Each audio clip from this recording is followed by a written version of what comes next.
시장 분위기는 뒤숭숭합니다. 하락폭을 조금 되돌리려는 시도는 나타나고 있지만 그래도 장 마감까지는 살펴봐야 되겠고요. 저희는 뚝심 있게 시장 분위기에 흔들리지 않고 이슈 하나 진단하도록 할게요. 이학영 위원과 함께하는 딱 이거고요. 위원님 만나러 가겠습니다. 위원님 어서 오세요. 네, 안녕하세요. 안녕하세요. 우리는 오늘 어떤 이슈에 주목을 해볼까요, 위원님? 네, 시장 어렵지만 어려울 때일수록 정말 돈 되는 거, 뭐 당장 아니더라도 벌만한 것 이런 걸 생각하셔야 되겠는데요. 요즘 여기저기서 사후 면세점 얘기 많이 나오거든요. 네. 약간 말은 어렵지만 오늘 사후 면세점의 즉시 환급제가 미칠 영향 이런 거 한번 따져보도록 하겠습니다. 올해부터 이 즉시 환급제도라는 것이 도입된다는 뉴스 많이 들으셨을 거예요. 근데 사후 면세점이라는 용어 자체가 좀 생소해서 이게 뭔가라고 하시는 분들 많을 것 같은데 용어 정리부터 해주세요. 제가 아주 쉽게 말씀드리겠습니다. 우리가 일반적으로 얘기하던 뭐 호텔 신라다, 롯데에서 하는 것들은 사전 면세점입니다. 네. 이게 뭐냐면 사전 면세점에 가면 그 가격에는 이미 세금이 안 들어있어요. 그래서 그냥 돈 내면 그냥 그 자체로 끝나는 건데 네. 사후 면세점이라는 것은 일단 다 돈을 냅니다. 돈을 내고 나서 돈을 낸 다음에 그 다음에 세금을 환급받는 거죠. 그래서 약간 차이가 나는데요. 우리가 일반적으로 아시는 건 전부 다 사전 면세점인데 이제 사후 면세점이 본격적으로 시작됐다는 것이고요. 지금도 혹시 외국에 가보시나 하면 외국에서 물건 산 다음에 공항 가서 세금 환급 받으라 그러는 분들이 그렇죠, 있어요. 그렇죠. 딱 그거거든요. 근데 대부분이 보면 우리나라 분들 뭐 영어도 짧고 그러니까 귀찮아서 아예 얼마인데 포기하는 분 많은데 우리나라도 마찬가지거든요. 그렇게 네. 와서 하신 분들이 있어요, 외국 사람들이. 근데 20% 정도는 귀찮아서 안 하는 사람이에요. 네. 그냥 단체 관광객 가다 보면 시간 몰려서 가잖아요. 맞아요. 시간 안 돼서 못 근데 받고. 이제는 즉시 환급제가 뭐냐면 물건을 산 다음에 예를 들어서 제가 박수현 앵커한테 돈을 샀어요. 네. 100만 원 주고 뭐 냈는데 물건을 샀어요. 바로 네. 옆에 가서 바로 옆에 사람이나 본인이 또 잠깐만요 그러면 가서 7, 8만 원 돌려주는 거예요.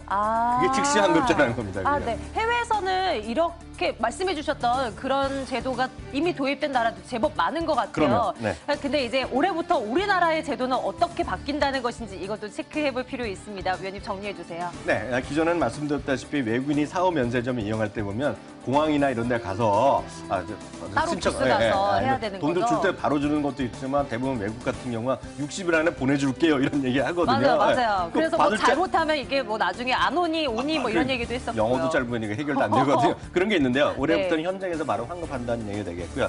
대상은 건별 20만 원이 되겠고요. 인당 100만 원 한다. 근데 웬만한 업체별로 보면 너무 싼 건 안 되고요. 우리나라도 일부 매장 같은 데 보면 10만 원 이상 돼야 되고 네. 뭐 그런 게 있어요. 아니면 어떤 3만 원 이상. 이게 좀 차이는 있습니다.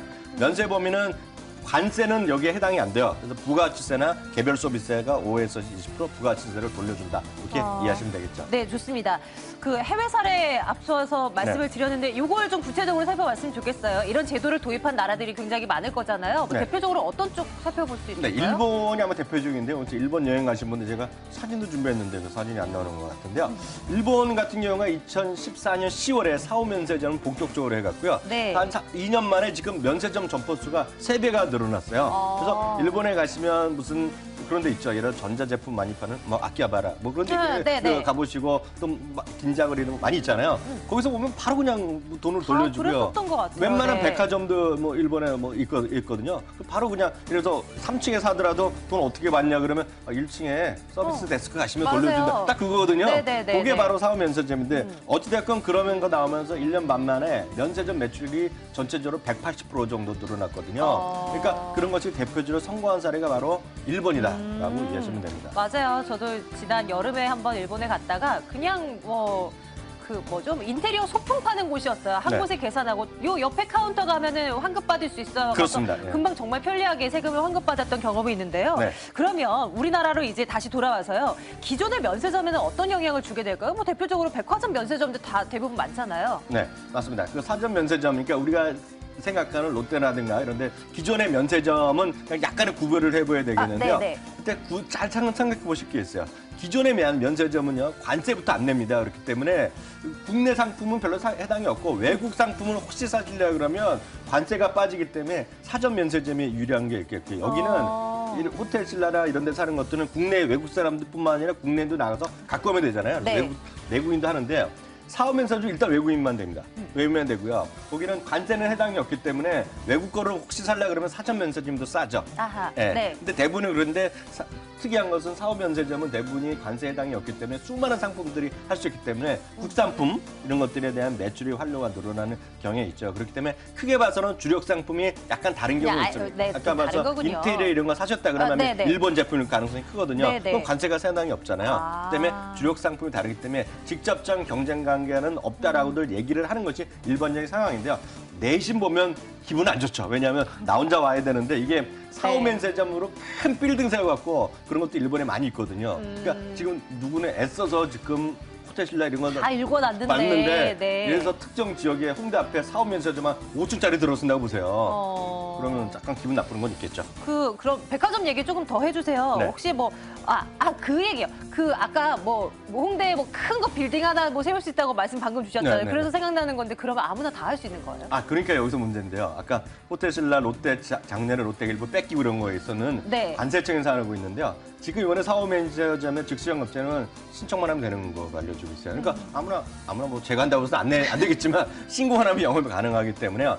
지금 현재 보면은요, 한국의 대형 백화점이란 백화점들은 대부분 이미 신청을 이렇게 한 것으로 알려지고 있고요. 거기다 편의점이라든가요, 또 그런 것들이 있죠. 요즘 보면 CJ에 사는 올리브영 이런 것들도 일부 좀 하고 있는데요. 좀 구체적으로 살펴볼 필요가 있겠는데요. 대형마트 우선 말씀드리면요.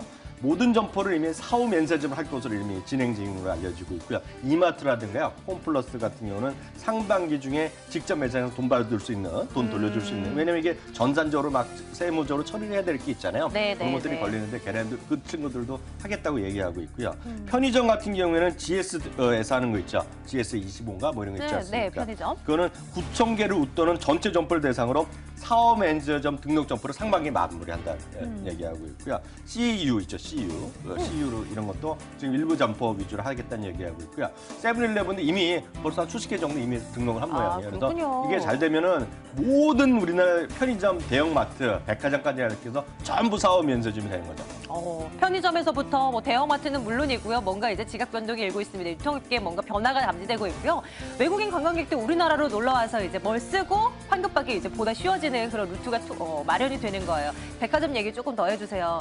백화점은 이게 사후면세점 제도 도입으로 수혜를 받을 것이다 이런 얘기도 있는데 이거는 왜 그런 걸까요? 그건 충분히 말이 되죠. 왜냐하면 특히 예를 들어서 생각해 보시죠. 롯데라든가 신세계 같은 거는 이미 면세점 허가를 받았잖아요. 이미 갖고 있는데요. 또 위에 올라가서 다른 층에 별도로 면세점이 있는데 거기 왔다가 다른 물건이 혹시 다 떨어졌으면 물건이 다 팔릴 수 있잖아요. 그럼 다른 층에 가서 또 약간 비싸거나 하면 밑에 더 살 수 있고 층에서 살 수 있을 더 수많은 다양한 상품들을 살 수 있잖아요. 그렇죠. 중국이건 단체 관광이 왔다가 이제는 위층 다른 특별한 층만 가는 것이 아니라 다 둘러보면 되니까 상당히 나쁠 일이 없겠죠. 아래층에서 쇼핑하고 1층 가서 환급 바로 받고 이런 식이면? 그러니까 대형 백화점은 제일 호재가 될 수 있는 게 맞겠고요. 그런 관점에서 일본의 사례를 보더라도 일본이 최근 1년 반 동안 주가보다 전체적 일본의 니케이 지수보다 일본의 백화점 업계 지수가 한 3배 정도 더 올랐어요. 그만큼 일본의 백화점 사례를 봤을 때 대한민국도 백화점 업계가 좀 호재일 가능성이 크다는 생각들이 많이 주장이 있는 거죠. 네, 사후면세점 즉시 환급제 이거 도입되면서 또 시장에서는 어떤 판단 내리고 있는지 궁금합니다. 증권업계 시각 좀 챙겨주세요, 위원님. 네, 다시 한번 말씀드리면 NH투자증권이나 한 3개의 증권사가 이 부분에서 레포트를 썼는데요. NH투자증권 이런 얘기를 쓰고 있습니다. 일본의 면세 시장이 급등상했고 백화점 주가가 큰 폭으로 상승했던 경험이 있다. 구체적으로 보면은 앞서도 제가 대충 말씀드렸는데요. 도쿄 백화점이요. 2015년 기존 점포들의 성장률이 6%라면서요. 주가도 일제히 재평가받았다는 얘기하면서 즉 시장 평균보다 3배 이상 더 올라갔다는 얘기를 하고 있기 때문에 대한민국도 아마 제가 봤을 때는 백화점 업계 이런 거 할 만하다라는 생각 갖고 있습니다. 네, 위원님의 시각도 챙겨봐야 되겠습니다. 어떤 시각 유지하시겠어요? 투자 전략을 짜본다면요? 백화점 하면 지금 관련된 게 신세계 아니겠습니까? 그러니까 신세계 이제 그 수많은 사람들이 어딜 가더라도 외국인이 와서 혜택 볼 수 있다는 거. 신세계 보셔야 되겠고요. 편의점에서는 BGF도 있고요. CU도 있고 GS도 있지만 GS는 하나 더 재료가 있죠. 인터넷 뱅크에 참여했잖아요. 근데 GS 리테일이 좀 더 낫지 않나라는 생각 갖고 있습니다. 네, 관련해서 탑픽주까지 여러분들 챙겨가시길 바랍니다. 오늘도 이슈 하나 잡고요. 이 위원님과 함께 분석 나눠드렸습니다. 이학영 위원과 함께한 딱 이거였습니다. 위원님 고맙습니다.